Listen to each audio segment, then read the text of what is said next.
Olá, telespectador amigo. Este é o programa Conexão Alfa. Eu sou o Dr. Celso Schaeffer, sou psicanalista sistêmico e sou teólogo clínico. E sou um dos fundadores desta instituição de apoio à saúde mental.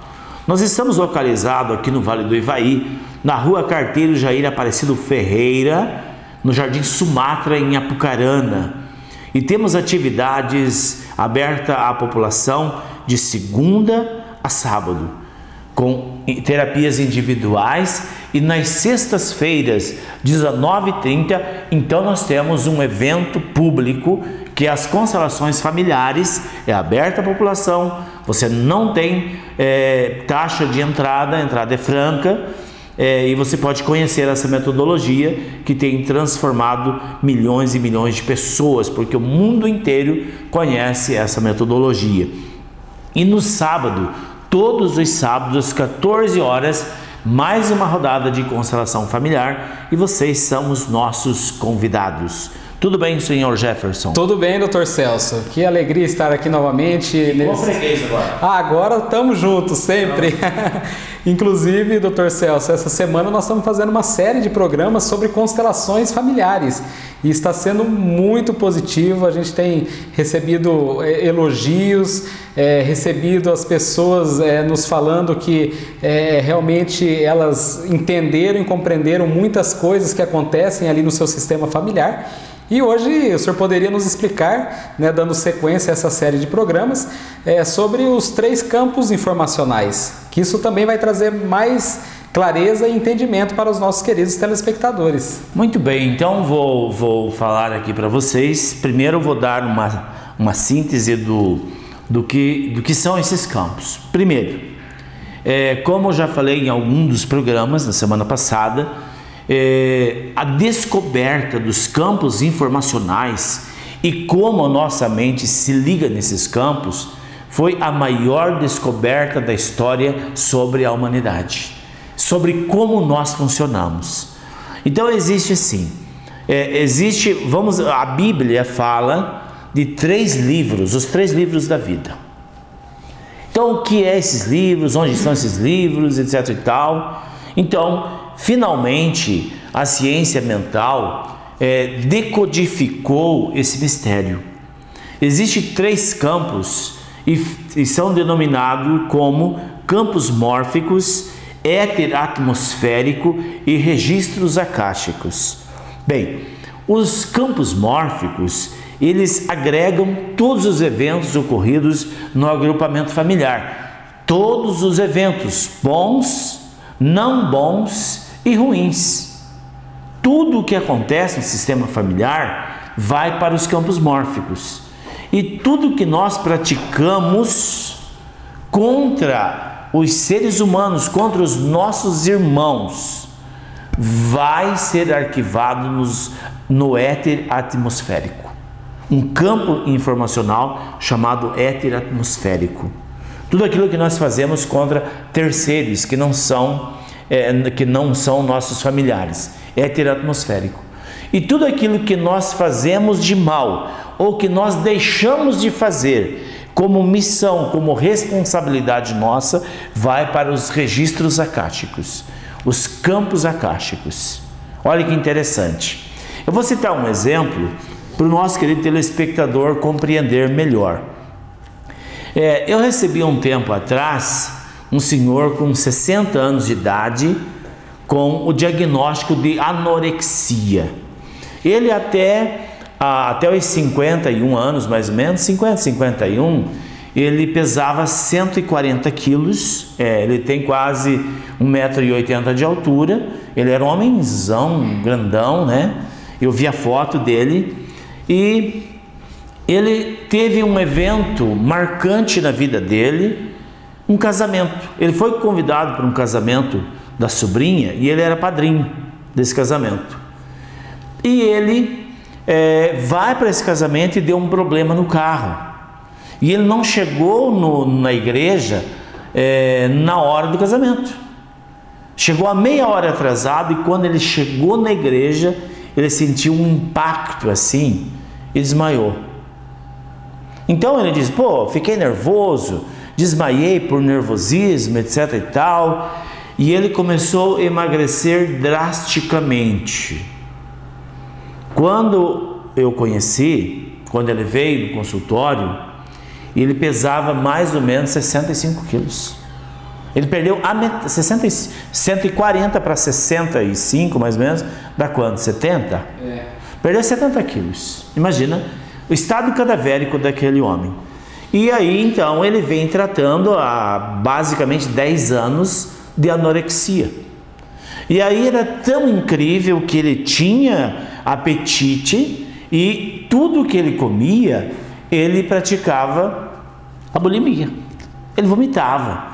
E quando ele não vomitava naturalmente, ele provocava o vômito. Aí então ele recebeu um diagnóstico duplo, anorexia e bulimia. E aí o rótulo impregnou aquele homem de 60 anos, tinha 50 e pouco na época, né, como anorexo e com a síndrome da bulimia. E tratou todos esses anos e estava morrendo à míngua, só pele e osso. E aí chegou, quando eu a conheci, ele já não conseguia comer. Aí levei ele na maca, joguei ele, a palavra joguei não podemos usar aqui. Nós colocamos ele numa hipnose profunda, né, Jefferson? E dei um comando no inconsciente dele que buscasse a origem causadora da doença dele. Onde estão as raízes sustentadoras dessa doença? Essa foi a pergunta que eu fiz ao inconsciente. Então ele viaja no tempo e daqui a pouco ele, com voz baixa, ele diz para mim: eu estou num casamento. Eu estou fugindo de um casamento. Aí eu perguntei, a gente entra no mesmo campo, eu estava acompanhando ele, eu estava vendo as imagens narrativas. E de quem é esse casamento? Ele fala: era o meu casamento. E o que houve?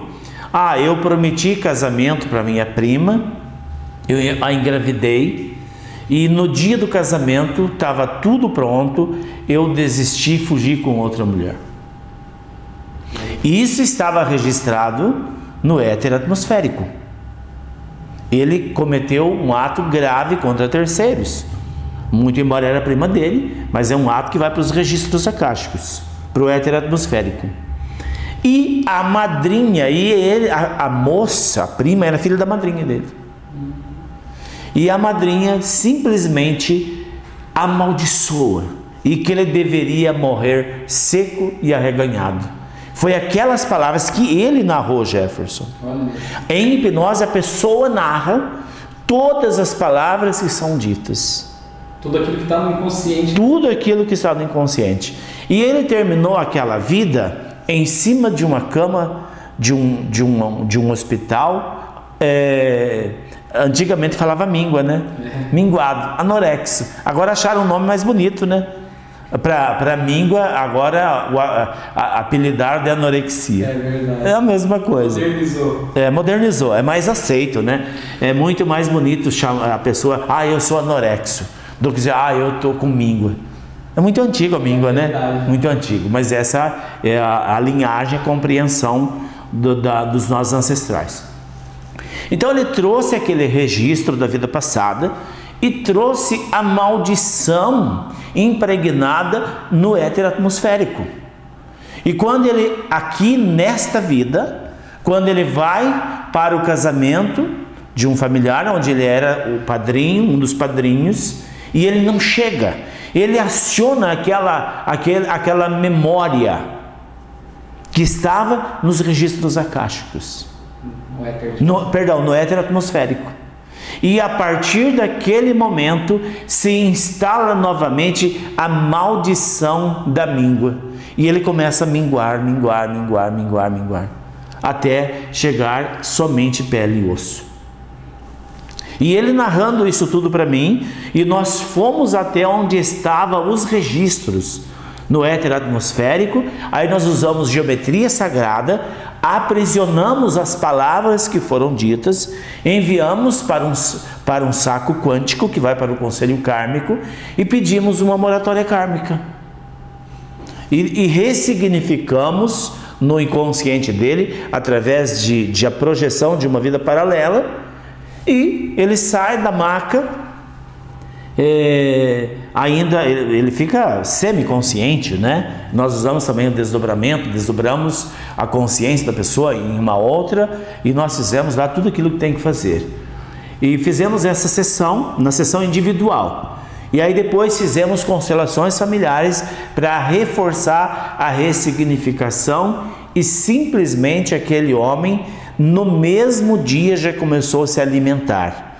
Nunca mais vomitou, já faz uns 6 ou 7 anos que eu atendi e tenho contato ainda com ele. De vez em quando ele me escreve, me liga e tal, e a gente conversa. Nunca mais ele teve nenhum sintoma. Então vejam, onde estavam os registros da maldição? No éter atmosférico. E como que ele fez essa conexão? Aí que eu digo que é a grande sacada.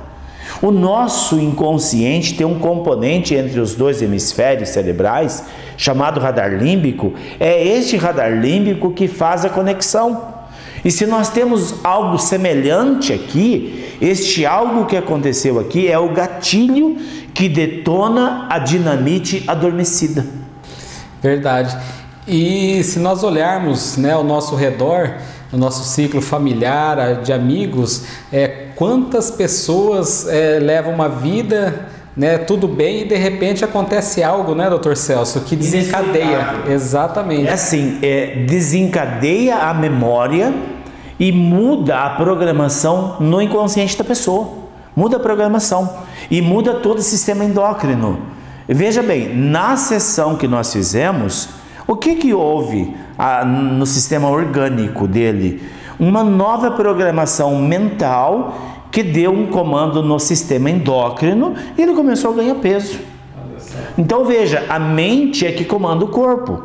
Se tem uma doença, se você tem uma doença e trata, e não tem avanço, e não tem cura, e não, o remédio em vez de fazer bem faz mal, entenda, existe algo oculto na sua mente, existem registros abertos na sua mente e que precisam ser ressignificados, entendeu? Interessante, Dr. Celso. E para que os nossos telespectadores compreendam melhor, esses campos informacionais, eles ficam armazenados em alguma parte do nosso cérebro? Como funciona isso? É uma pergunta bastante interessante. Qual é o endereço desses campos informacionais? Não existe um endereço absoluto. O éter atmosférico, segundo a NASA, ele paira a 16 quilômetros acima do nível do mar. O éter atmosférico foi descoberto, eu não sei dizer agora o nome da pessoa que inventou a comunicação por rádio AM. O rádio AM é muito interessante, Jefferson. Ali dá para a gente ter uma noção muito extraordinária. Existe um transistor que joga a voz no éter, que é um campo de energia. E aí, através desse éter, 16 quilômetros acima do nível do mar, a voz do locutor do rádio AM circula. E os rádios receptores, o radinho da sua casa, você liga lá e você capta lá do éter e fala ali no microfone, no alto-falante do rádio.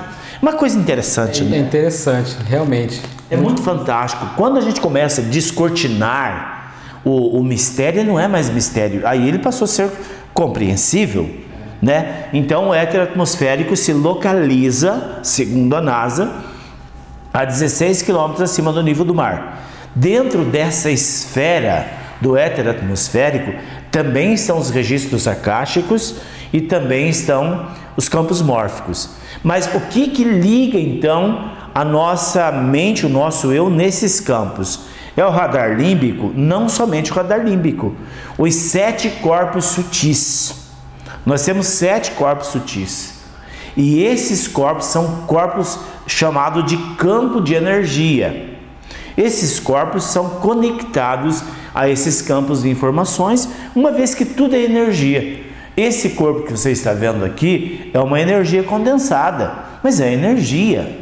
O menor átomo da molécula é energia. Então veja, tudo é energia. Se pensava que o átomo não era energia, era matéria, mas não é, é a energia. Energia, é verdade. Interessante, Dr. Celso, mas o programa está chegando ao final. Mas esse relógio está correndo muito rápido. É verdade. Eu quero falar no próximo programa, Jefferson, dando continuidade, falando dos campos informacionais, né? Eu quero falar sobre como a pessoa que tem o corpo desproporcional pela obesidade pode se beneficiar ouvindo o nosso programa. Tá? Nos aguarde então. Um grande abraço, um beijo no seu coração e até a próxima oportunidade. Um grande abraço a todos. Até o próximo programa.